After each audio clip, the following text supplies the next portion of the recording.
kine-claim nung post na yon na as of 3:30 p.m. daw today, yung 24-hour rainfall accumulation sa Science Garden, Quezon City ay nag-exceed na daw sa Ondoy nung 2009 na record. Tama po ba? Yes po. Una sa lahat po, no, isa lang pong disclaimer, mali po nating ikinukumpara yung mga pag-ulan ng Habagat ngayon sa pag-ulan po ng bagyo. Kasi po si Ondoy, isa po itong tropical storm na dumaan sa area ng Central Zone. So yung mga naitala po natin pag-ulan, ay pag-ulan po na dala ng bagyo mismo, hindi po ng habagat. So ngayong mga pag-ulan po natin ngayon, dala po ng habagat na in-enhance or hinatak ni Bagyong Karina.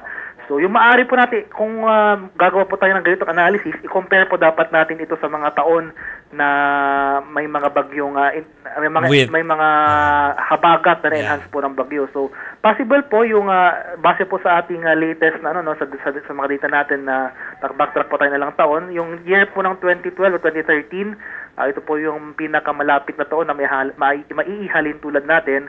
So 300 millimeters of rainfall po ang na-record within the past 24 hours noong 2012.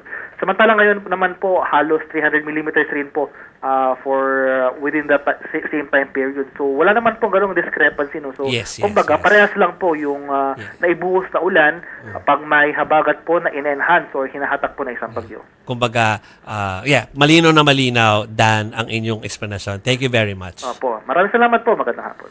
Malinaw yun, kasi kahit parang natin pwede sabihin na Karina and Ondoy pareho. Kasi si Karina ay affected noong o ine-epektuhan niya yung habagat.